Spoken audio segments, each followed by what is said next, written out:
nongmadi soiroi lagani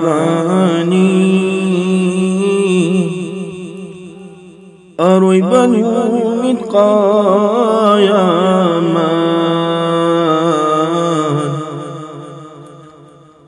nongmadi soiroi lagani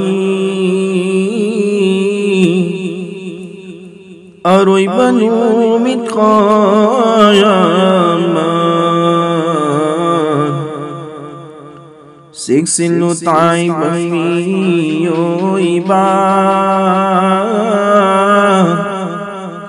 iman mampung fahansi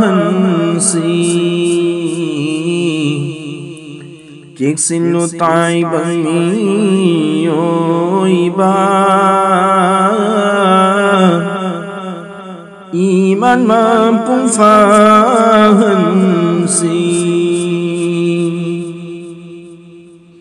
Nongmadi soiroi lagani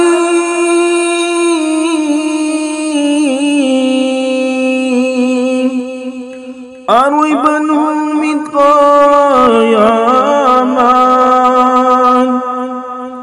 Nongmadi soiroi lagani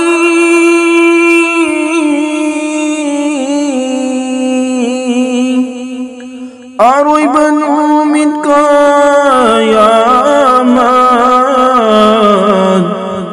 Siksin tay bami yoiba iman mampung fahansi Nongmadi soiroi lagani aroiba numit qayaman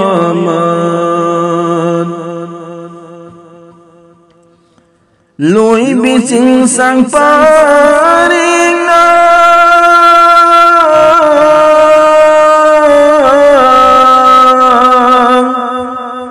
uflang tatilani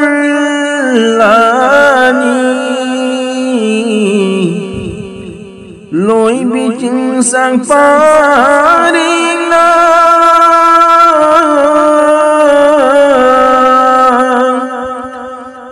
ufulang tatilani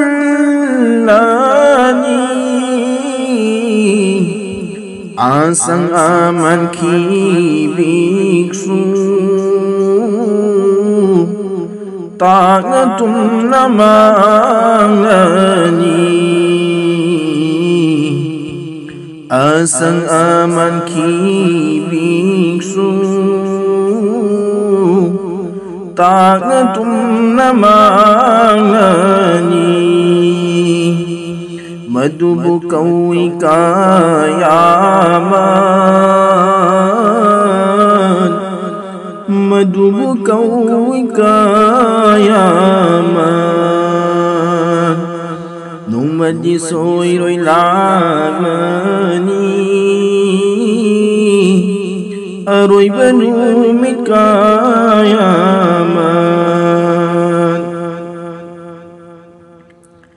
insan miyoiba ay koisu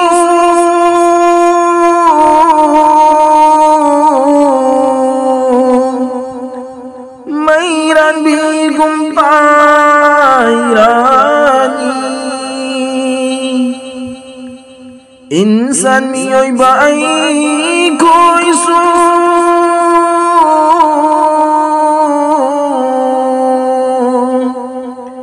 mayran bigum pairani